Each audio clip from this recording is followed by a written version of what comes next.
और वैष्णव के चरणों में मेरा यथा योग्य दंडवत प्रणाम।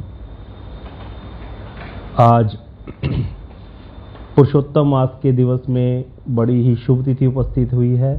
आज के दिन ही भगवान ने नरसिंह रूप धारण करके हिरण्यकशिपु का वध किया था। कुछ लोग हतप्रभ हो रहे होंगे, ये बीच में ये बात कहाँ से आ गई। नरसिंह चतुर्दशी तो अभी हमने थोड़े दिन पहले ही मनाई थी, तो इसको भी हम समझेंगे कैसे हुआ था ये। जब हिरण्यकशिपु ने ब्रह्मा जी की तपस्या करी थी तो उसने वरदान में क्या क्या मांगा था, कोई याद कराएगा?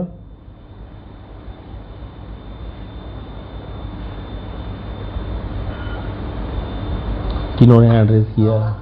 हाँ जी, चैतन्य कृष्ण प्रभु, संजय प्रभु, पहले चैतन्य प्रभु आप बताओ। चैतन्य कृष्ण प्रभु, ये वर मांगा था, ना मेरी मृत्यु घर में हो, ना अंदर हो, ना बाहर हो, ना दिन में हो, ना रात में हो, ना किसी अस्त्र से, ना शस्त्र से, ना किसी भगवान की बनाई अपना प्राणी से, मनुष्य से, प्राणी से, पशु से। हाँ ठीक है। और उसने ये भी मांगा था कि मैं 12 महीनों में भी ना मरूं। हाँ जी, हाँ। ठीक है ना। अब उसने 12 महीनों में ना मरूं मांगा था वर, तो उसको कोई 13वें महीने में मारना पड़ा भगवान को। ठीक है। अब प्रश्न है कि जब उसने यही वर मांगा था कि मैं 12 महीनों में ना मरूं और उसको भगवान ने अधिक मास में मारा था, तो नरसिंह चतुर्दशी आती है। आज चतुर्दशी है शुक्ल पक्ष की, है ना। अधिक मास की शुक्ल पक्ष की चतुर्दशी के दिन ही नरसिंह भगवान का आविर्भाव हुआ था, तो इसीलिए इस दिन को नरसिंह चतुर्दशी के रूप में मनाना चाहिए। फिर इसी हिसाब से नरसिंह चतुर्दशी आएगी 3 साल बाद, फिर हमारे 2 व्रत कम हो जाएंगे। ये बिल्कुल सही नहीं है। इसीलिए हर साल व्रत मनाने के लिए, इसको हर साल मनाने के लिए क्या कर दिया, जो वैशाख मास है उसमें जो चतुर्दशी आती है शुक्ल पक्ष की, वैशाख मास में आती है नरसिंह चतुर्दशी। वैशाख मास की शुक्ल पक्ष की चतुर्दशी को नरसिंह चतुर्दशी कहते हैं। अब प्रश्न है कि फिर वैशाखी मास में क्यों मनाई जाती है। इसका नियम ये होता है, देखो इसको समझ लो आगे से भी।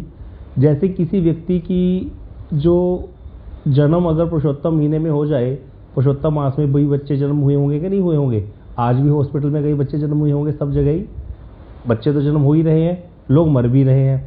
तो जो भी जन्म आज के महीने में, इस महीने में जिनका हुआ है, आज के दिन जिनका जन्म हुआ, अब आज का दिन जो है, आज चतुर्दशी है, पुरुषोत्तम मास के महीने की शुक्ल पक्ष की चतुर्दशी है। आज के दिन जिस बच्चे का जन्म हुआ है उसका हैप्पी बर्थडे तो 3 साल बाद मनाया जाएगा फिर इस हिसाब से। लेकिन ऐसे नहीं होता। उसमें नियम ये होता है कि जिस महीने को बीच में पुरुषोत्तम मास आया, जिस महीने को अधिक करता हुआ पुरुषोत्तम मास आया है, उस महीने की उस तिथि को वो बच्चे का जन्मदिन मनाया जाएगा। इसी प्रकार से बरसी भी, इसी प्रकार से तिरुभाव तिथि भी। अब आज के दिन जिसका जन्म हुआ, मान लो आज चतुर्दशी है शुक्ल पक्ष की, तो ये जो इस बार पुरुषोत्तम मास आया कौन से महीने को बढ़ा करके आया है,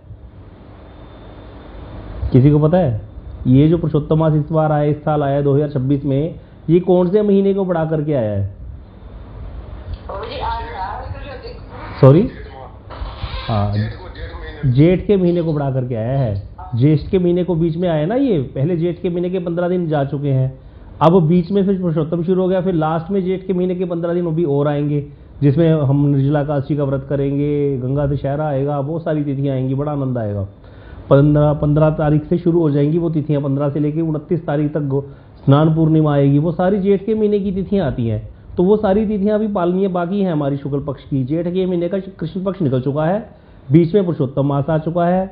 उसके बाद 14 तारीख को पुरुषोत्तम खत्म हो जाएगा, 15 तारीख से जेठ महीना शुरू हो जाएगा, 29 तारीख तक जेठ महीना चलेगा शुक्ल पक्ष का, शुक्ल पक्ष शुरू हो जाएगा।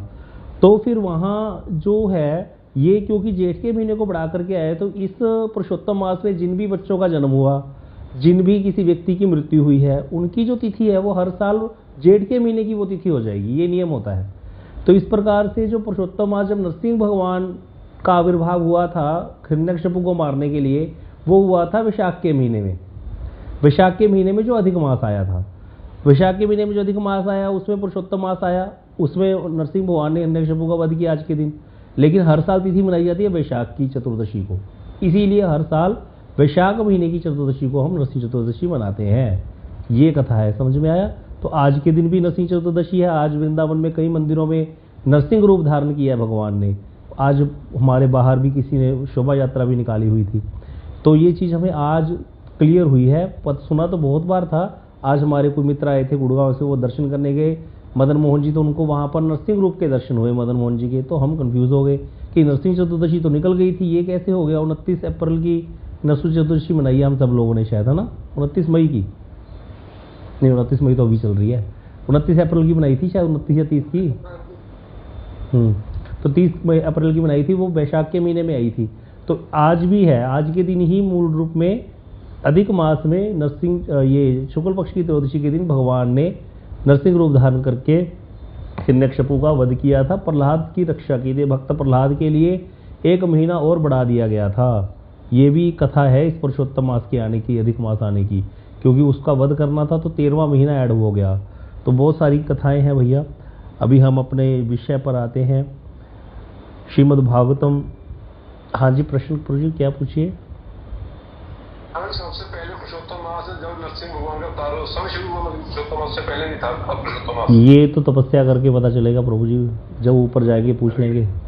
अभी कुछ नहीं पता मुझे, अभी तक कभी पढ़ा नहीं है। और ये कुछ चीज़ों के असर ऐसे ऊपर जाके पता चलेगा, ये तो जाएंगे पूछ लेंगे वहाँ। ध्यान रखना भैया, नोट कर लो सारे, जो पहले पहुँचा बता देना हमको जरूर। शिक्षा तो इसमें यही मिलती है ना, भी भगवान भक्तों के लिए कुछ भी कर सकते हैं। हाँ जी प्रभु जी, शिक्षा यही है कि जो भगवान का भजन करता है, भगवान उसकी हर समय रक्षा करते हैं। किसी भी परिस्थिति में भगवान अपने भक्त को जो है वो, कोई भी परिस्थिति में हो, भक्त हमेशा उसकी रक्षा करते हैं। प्रहलाद जी महाराज जी को कितने कष्ट दिए नरसिंह, जो हिरण्यकशिपु था, कभी सांपों के आगे डाल दिया, कभी भूखा रख के मारने की चेष्टा की, कभी पहाड़ से गिरा दिया, समुद्र में फिकवा दिया, हाथी के नीचे कुचलवाने की चेष्टा की, और अपनी उसकी बहन होलिका उसको लेके बैठ गई आग में। लेकिन कभी भी प्रहलाद जी का बाल भी माका नहीं हुआ। वो तो हर समय हाथ जोड़ करके, आंखें बंद करके, जय श्री हरि, श्री हरि को स्मरण करो, श्री हरि को स्मरण करो, ऐसे ही बोलते रहते थे। हर समय श्री हरि का ध्यान करते थे। मतलब ये तो बहुत बड़ी बात है। प्रहलाद जी जैसे तो हम बन ही नहीं सकते, सच्चे भक्त हैं वो तो। हम तो झूठे, मैं तो अपनी बात कह रहा हूँ, तो मैं तो झूठा भक्त हूँ। मेरे जैसा झूठा भक्त भी जब हरि हरि करता है ना, सच बता रहा हूँ मैं आपको, इतनी रक्षा हमने अपने अनुभव है, क्या क्या बताए आपको। इसीलिए भगवान के भजन में कोई कमी नहीं है। कल प्रभु जी कथा में बोल रहे थे, संसार के लिए जितना मर्जी कर लो, संसार तुमको बाद में जूते ही मारेगा। चाहे तुम्हारी पत्नी है, चाहे बच्चे हैं, कोई भी है, वो तुमको कभी भी बोल सकता है कि तुमने हमारे लिए क्या किया। अगर तुम कहोगे मैं तुम्हारे लिए इतना करता हूँ, इतनी करती हूँ, वो कहेगी मैं भी तो करती हूँ, मैं भी तो करता हूँ। मान लो पति पत्नी को कहे मैं तुम्हारे लिए मरता फिरता हूँ, तो पत्नी कहेगी क्यों, मैं पागल बैठी हूँ सारा दिन, मैं भी तो मरती हूँ, मुझे क्या पड़ी थी, मैं तो आराम से रहती थी अपने घर में, मैं भी तो यहाँ पे सारा दिन पिसती हूँ, तुम तो निकल जाते हो और शाम को आके भड़कते हो। इसी प्रकार लेकिन भगवान के लिए कोई थोड़ा सा भी करे ना, भगवान उसका बहुत ज़्यादा फल। इसी प्रकार प्रभु जी ने समझाया था, वैष्णव है कोई, वैष्णव जगत में, भक्ति जगत में किसी की थोड़ी सी भी हेल्प करता है, उसको वैष्णव हमेशा याद रखते हैं, उसके लिए चिर ऋणी हो जाते हैं। जो शुद्ध वैष्णव है, जो भजन करने वाले हैं ना, वो जिससे भी थोड़ा बहुत उनको भजन में सहायता मिली है, उसको कभी वो भूलते नहीं है, उसका हर समय ऋणी रहते हैं, उसके लिए हर समय किसी भी प्रकार को उससे उसको भूलते नहीं, क्योंकि उनको ये समझ में आ गई है कि भैया ये संसार क्या है, ये दावा नल है, इसमें मैं फंसा हूँ, इसमें से निकालने के लिए इसने मुझे रास्ता दिखाया था थोड़ा सा भी, इसीलिए उसको कभी नहीं भूलते, वो उसके लिए हमेशा चिर ऋणी रहते हैं। और लेकिन बाकी संसार में कोई कितना भी करे, किसी का हेल्प करे, कुछ करे, वो सब भूल जाते हैं, क्योंकि अगला कहता है भी मैंने भी बहुत करी है इसकी, अरे आज इसने मेरे को पैसे दिए तो हमने भी बहुत बार दिए हैं इसको, कोई बड़ी बात नहीं है। इस प्रकार से, और वैसे भी संसार में कितना भी किसी को करते रहो, लेकिन वैष्णव जगत में नहीं है ऐसे। वैष्णव जगत में जो शुद्ध वैष्णव है, जो थोड़ा बहुत भी भजन कर रहा है साधक, वो अपना, जिसने भी उसकी हेल्प करी है भक्ति राज्य में, उसको कभी नहीं भूलते। वो कभी भी, ऐसे कभी हो ही नहीं सकता कि एहसान वहाँ पे वो भूल जाएंगे उसका। तो इसीलिए जो हेतु रहित कृपा करने वाले हैं वो भगवान हैं और उनके भक्त हैं। बाकी सब तो संसार में लेन देन का व्यापार है, और जितनी देर करते रहोगे तब तक तुम अच्छे हो। थोड़ा सा तुमने अपनी मर्जी कर ली या उनकी मर्जी के थोड़ा सा खिलाफ कर दिया, फिर तुम देख लेना तुम्हारा क्या हाल होता है। तो ये संसार का नियम है, ये संसार ऐसे ही चलता है। लेकिन भगवान के जो भक्त हैं, प्रहलाद जी महाराज जी, कभी देखो वो तो छोटे से बालक हैं, हर समय भजन में लगे रहते थे, सबको यही शिक्षा देते थे भगवान का भजन करो, क्योंकि नारद जी ने उनको पक्का कर दिया था कथा सुना सुना करके। और प्रहलाद जी इतने पक्के क्यों हुए थे? प्रहलाद जी अपनी कथा स्वयं बता रहे हैं दैत्य बालकों को, हमने सुनी थी कथा। वो कह रहे भाई मेरे को, मेरी माता को प्रहलाद जी कहते थे, नारद जी ने अपने आश्रम में रखा, जितनी देर तक, कितने साल तक हिरण्यकशिपु को तपस्या करता रहा था, उतने साल तक मैं माता के गर्भ में ही रहा। उसने, क्यादू ने ये नारद जी से वर मांगा था कि मेरा गर्भ जो है वो मेरा बालक तभी हो जब मेरा पति वापस आए तपस्या करके। तो इसीलिए वो गर्भ में ही रहे थे प्रहलाद जी महाराज, और केयाधु ने वहां रह करके कथा सुनी थी। और प्रहलाद जी कह रहे हैं कि नारद जी जब कथा सुनाते तो मेरे ऊपर दृष्टि रखते थे हर समय, और मेरे पर विशेष कृपा करी है नारद जी ने। तो भक्ति जो है वो सत्संग के द्वारा प्राप्त होती है। जितना सत्संग बढ़ता जाएगा, जितना सत्संग बढ़ता जाएगा, उतना भजन बढ़ जाए, उतना अपने आप हमारी माया छूट जाएगी। बस एक व्यक्ति जब दीक्षित होता है ना, उसके शरीर के दो पार्ट बन जाते हैं, एक चिन्मय एक जड़। जड़ वाला पार्ट तो उसको जड़ संसार की तरफ धावित करता है, चिन्मय वाला पार्ट उसको कथा कीर्तन वैष्णव संग इसमें नियोजित करता है। आप देख लो जो सब लोग भजन करने लग गए हैं, हमारे शरीर के दो हिस्से हैं, एक हिस्सा हमेशा जड़ की तरफ रहता है और एक हिस्सा में चिन्मय की तरफ दौड़ाता है। जितना हमारा जड़ संग कम होगा, चिन्मय संग ज्यादा होगा, उतना चिन्मय तो बढ़ता जाएगा और उतना हमारा विवेक जागृत होता जाएगा। जितना हमारा जड़ की तरफ अभिनिवेश रहेगा, उतना हमारा जड़ वाला हिस्सा बढ़ जाएगा। इसीलिए कहा जाता है भैया संग बहुत ध्यान से करो, सारा काम संग से होता है। गलत लोगों के संग में बैठ गए तो सारी वृत्ति खराब हो जाएगी। तो जगह का भी प्रभाव होता है, संग का भी प्रभाव होता है, देश का भी वो प्रभाव होता है, देश अर्थात स्थान, समय का भी प्रभाव होता है, संग का भी प्रभाव होता है। एक जगह राम लक्ष्मण जा रहे थे, जाते जाते लक्ष्मण जी के मन में आ गया, लो बताओ मैं ऐसे ही घूम रहा हूँ इसके साथ, वनवास तो इनको मिला था, मेरे थोड़ी मिला था। मेरी पत्नी, अरे मैं, इनकी पत्नी तो संग में है, मेरी पत्नी बेचारी वहां बैठी है। लक्ष्मण जी के मन में ये भावना आनी शुरू हो गई, मैं यहाँ कैसे घूम रहा हूँ। तो थोड़ी देर आगे गए तो लक्ष्मण जी सोचने लगे, अरे मेरे मन में कैसे विचार आने लग गए थे ये। तो लक्ष्मण जी ने अपने आप को बहुत कोसा और राम जी के चरण पकड़ के रोने लगे और पूछने लगे, प्रभु थोड़ी देर पहले जो कि लक्ष्मण जी 14 साल तक कभी सोए नहीं सेवा में, ऐसे विचार मेरे मन में कैसे आ गए। तो प्रभु हंसने लगे, बोले लक्ष्मण तुम्हारा दोष नहीं है, ये तो लीला करते हैं, दिखा रहे हैं वहां पर भगवान। लक्ष्मण जी कोई साधारण थोड़ी है। कह रहे यहाँ पर सुंदर और सुंदर नाम के दो भाई रहते थे, बड़ा प्रेम था दोनों का आपस में, इकट्ठे खाना, इकट्ठे बैठना, इकट्ठे सोना, नहाने इकट्ठे जाना, सब काम इकट्ठे करते थे। उनका दोनों का एक ही स्त्री पर मन आ गया, कोई स्त्री थी उस एक ही स्त्री पर मन आ गया, कोई अप्सरा थी पता नहीं क्या थी, और दोनों उसके चक्कर में लड़ लड़ के मर गए, एक दूसरे का खून बहा दिया दोनों ने। यहाँ पर इस धरती पर दोनों भाइयों ने लड़ करके खून बहाया है, इसीलिए इस धरती का, वो बड़े प्रतापी थे दोनों असुर, इसीलिए यहाँ का वातावरण ऐसा हो गया कि यहाँ पर जो भी आएगा उसके मन में इस प्रकार के विचार आने शुरू हो जाएंगे। इसीलिए तुम्हारे मन में कुछ देर के लिए इस प्रकार का विचार आया था। तो यहाँ पर ये शिक्षा दी जा रही है, भैया स्थान का भी होता है सिस्टम, स्थान का भी प्रभाव होता है, इसी प्रकार समय का भी प्रभाव होता है। हाँ जी प्रभु जी, सनातन प्रभु जी। श्रवण कुमार का भी तो ऐसा हुआ था ना, क्या? वो अपने माता पिता को लेके जा रहा था। हाँ एक स्थान है, हाँ हाँ हाँ हाँ हाँ, उसको लगा था कि मैं सुनते हैं।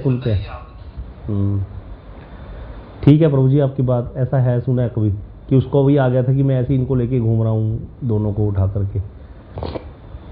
तो ये होता है, इसीलिए कभी कभी भक्ति में भी मन ना लगे तो धैर्य रखना चाहिए, जरूरी नहीं होता। कई बार हमारे कोई पुराना कर्म आकर के आगे आ गया, पूरा हमारा कोई अनर्थ आ गया, या फिर कोई ऐसा स्थान का प्रभाव या किसी के व्यक्ति के संग का प्रभाव, कई प्रकार के प्रभाव हमारे ऊपर आ जाते हैं जिसके कारण हमारा मन विचलित हो जाता है। उस समय बस धैर्य धारण करके रखना चाहिए कि कोई बात नहीं, अवश्य रक्षिवे कृष्ण विश्वास पालन, कृष्ण अवश्य ही रक्षा करेंगे, ये विश्वास रखना है, वही मेरा पालन करने वाले हैं, तभी व्यक्ति आगे बढ़ सकता है।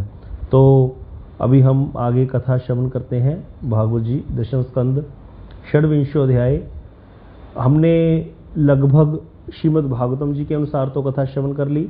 यहाँ पर गुरुदेव बता रहे हैं कि सुखदेव गोस्वामी जब गोवर्धन धारण लीला वर्णन करने लगे, बड़े सुविस्तृत तरीके से उन्होंने बताया, ब्रजवासियों के प्रति कृष्ण की जो रति है, प्रेम है, उसको वर्णन किया, लेकिन गोवर्धन पर्वत के पूर्व वृत्तांत के विषय में बताया नहीं कुछ। उसका कोई वर्णन नहीं है कि गोवर्धन पर्वत पिछले जन्म में क्या थे, कैसे यहाँ पर आए, वो सारी कथा गर्ग संहिता में है, तो उसका भी वर्णन यहाँ गुरुदेव ने किया है। क्योंकि संत सदगुरु क्या है, वो हमेशा शिष्यों के सामने कोशिश करते हैं भक्ति राज्य के सारे रहस्यों को खोल दें। जो जानने की इच्छा वाला है, जानने वाला होगा, वही इन ग्रंथों को पढ़ेगा, पढ़ करके समझेगा। इसीलिए गुरुवर्ग कृपा करके वो सारी वस्तु, अब हम लोग कहाँ गर्ग संहिता खोलते, कहाँ हमारे पास समय है कि हम गर्ग संहिता खोलें, फिर वहाँ पे ध्यान से पढ़ें कहाँ पे क्या लिखा है। गुरुवर्गों की कृपा है, हमको ला करके सारी वस्तु सामने दे रहे हैं, फिर भी हम भजन ना करें तो हम क्या है, आत्मघाती हैं। तो यहाँ गुरुदेव ने कृपा से गर्ग संहिता की कथा भी पूरी वर्णन की हुई है कि जब राधा जी को कृष्ण ने कहा कि हे प्रियाजू, मेरे भूलोक में जाकर के लीला करने का समय हो गया है, अवतीर्ण करने होने का। आप भी चलो, आपके बिना तो लीला अधूरी है। श्री जी ने कहा मैं नहीं जाऊंगी। यत्र वृंदावनम अस्ति यत्र न यमुनो नदी यत्र गोवर्धनो नास्ति तत्र न मे मने सुखम। वहां मेरे मन को सुख नहीं है जहां वृंदावन नहीं है, गोवर्धन नहीं है, यमुना नहीं है। तो कृष्ण ने कहा कि सब चीजों ने अवतार ले लिया है, श्री धाम प्रकट हो चुका है नीचे भी, आप चलो, आपके बिना लीला संपन्न नहीं होगी। अब यह सुनकर के जो है श्री जी आई हैं। अब फिर बताया था ये गोवर्धन पर्वत कैसे आए यहाँ पर धरती पर, इसकी कथा बताई है कि ये शामली द्वीप में द्रोणाचल नाम के पर्वत जो है, द्रोणाचल नाम के पर्वत थे, उनकी पत्नी से गोवर्धन का जन्म हुआ। तो पर गोवर्धन द्रोणाचल के पुत्र हैं गर्ग संगीता ग्रंथ के अनुसार। और गोवर्धन के जन्म लेने पर देवताओं ने पुष्प वर्षा की थी। और हिमालय आदि पर्वत, बड़े बड़े पर्वत, हिमालय कोई साधारण पर्वत नहीं है। हिमालय पर्वत आयरे गहरे पर्वतों के घर नहीं जाते बधाई देने। हिमालय पर्वत किसके जमाई है बताओ? हिमालय पर्वत के जमाई कौन है? सॉरी, शंकर जी हिमालय पर्वत के जमाई हैं। साधारण थोड़ी है हिमालय पर्वत, जब भी चलते हैं सारे पर्वत उनको प्रणाम करते हैं। लेकिन हिमालय पर्वत भी, सुमेरु पर्वत भी देखने के लिए आए थे गोवर्धन जी को और आशीर्वाद देने आए थे, स्तुति करके गए थे, प्रदक्षिणा की, पूजा करी उनकी। और फिर पुलस्त्य ऋषि एक बार भ्रमण करते करते पहुंचे हैं शामली द्वीप में और वहां पर गिरिराज गोवर्धन ने बड़ी सेवा की पुलस्त्य ऋषि की। तो उनके मन को देख करके बड़ा उनको मोह हो गया इसके गोवर्धन को देख करके, और उनको काशी लेके जाने की इच्छा हो गई। गोवर्धन का जो हम स्वरूप अभी दर्शन करते हैं वैसा वाला स्वरूप नहीं है, इसका चिन्मय स्वरूप है। बहुत ही झरने बहते हैं सुंदर सुंदर। यहाँ यमुना जी की एक धारा बहती है गोवर्धन में। आज भी गिरिराज गोवर्धन में यमुनावतो गांव है। हम लोग अभी जब आए थे मार्च में इकट्ठे हुए थे गिरिराज जी में, तो हम लोग गए थे यमुनावतो गांव, जहाँ पर कुंभन दास जी के घर पे गए थे हम लोग। वहाँ पर यमुना जी की एक धारा बहती थी गिरिराज जी में। तो गिरिराज जी का तो बड़ा ही सुंदर स्वरूप है। यहाँ पानी के झरने बहते हैं, बड़ी सुंदर सुंदर कंदराएं हैं, बड़ी सुंदर सुंदर ऐसी बेलें चढ़ी हुई हैं, क्या बड़े बड़े वृक्ष हैं जिनकी छाया जो है अब मतलब अभ्रम पार जिसको कहते हैं ना, कि सूर्य की किरणें ही नहीं घुस सकती जहाँ पर, हर समय एसी जैसा ठंडा लगता रहता है, मंद मंद वायु प्रवाहित होती रहती है, पानी की फुइयाँ सी गिरती रहती हैं। बड़ा ही सुंदर है गोवर्धन। बहुत सुंदर स्वरूप गोवर्धन का वर्णन किया गया है शास्त्रों में, जो कृष्ण कालीन के समय अभी भी है वैसा ही, लेकिन हमको दर्शन नहीं होता, हमारी आंखों पर माया का पर्दा है। कभी कभी कृष्ण कृपा करके जब वो माया का पर्दा हटा देते हैं तो वो चिन्मय स्वरूप के गोवर्धन के हमको दर्शन होते हैं। तो यहाँ पर वही बताया गया कि भैया गिरिराज जी तो बड़े ही सुंदर हैं, उनको देख करके तो ये पुलस्त्य ऋषि बड़े ही मोहित हो गए। उनकी इच्छा होगी इसको काशी लेकर के चलूंगा। अब जो द्रोण ऋषि है द्रोणाचल के पास पहुंचे, द्रोण पर्वत ने बड़ा सम्मान किया। तब पुलस्त्य ऋषि ने कहा कि हे पर्वत श्रेष्ठ, आप तो सभी देवताओं द्वारा पूजित हो और विविध दिव्य औषधियों के द्वारा सारे जीवों को जीवन प्रदान करते हो आप। किनको कहा? द्रोणाचल को कहा। मैं तो काशीवासी मुनि हूँ और तुम्हारे निकट प्रार्थी के रूप में आया हूँ, मुझे किसी अन्य वस्तु की चाह नहीं है।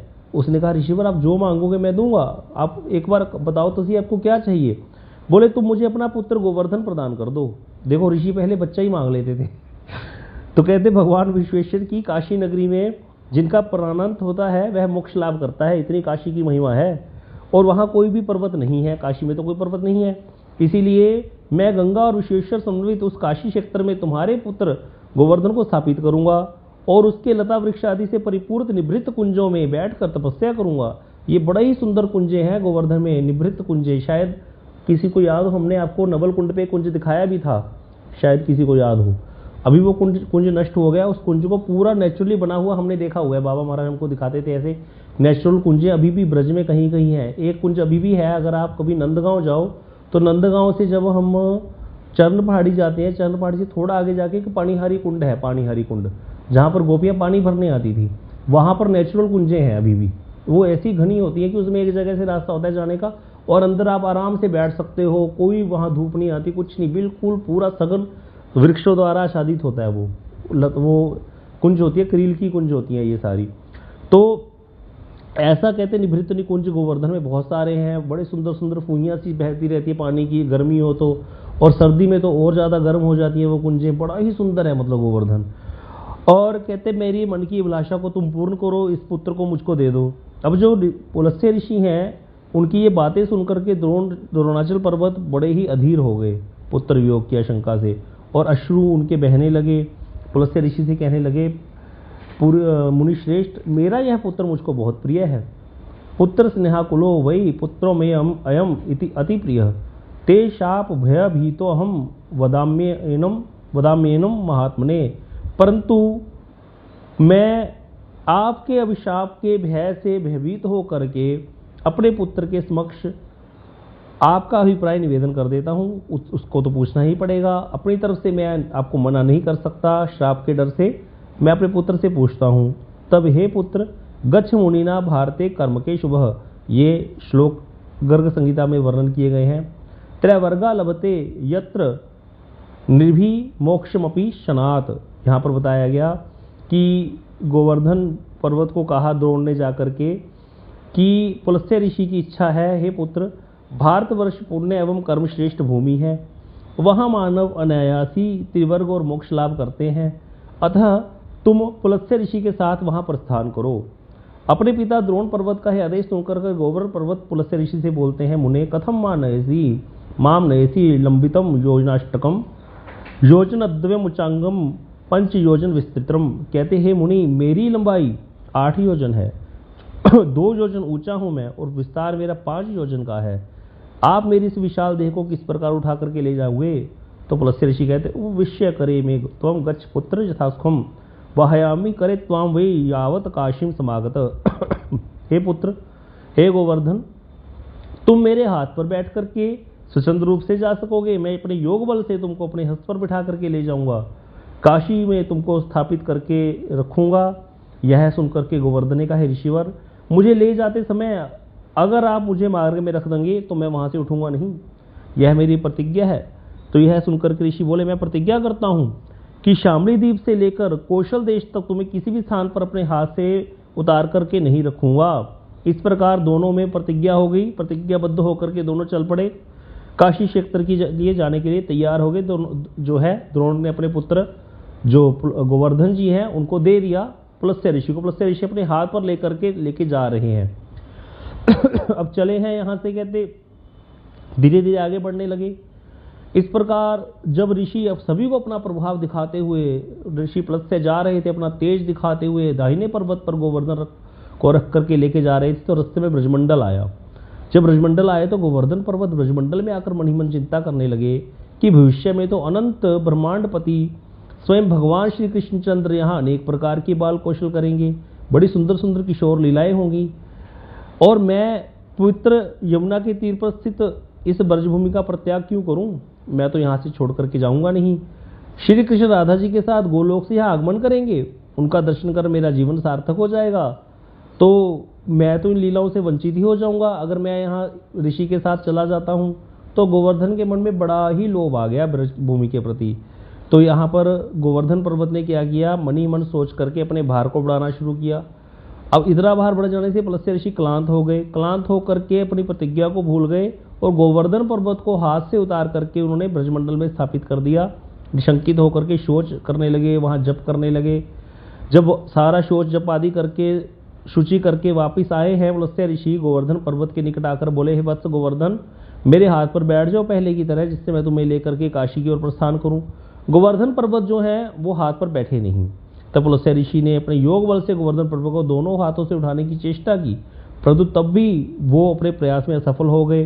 गोवर्धन को बहुत प्रकार से उन्होंने विनती करी, गोवर्धन पर्वत बिंदु मात्र भी विचलित नहीं हुए।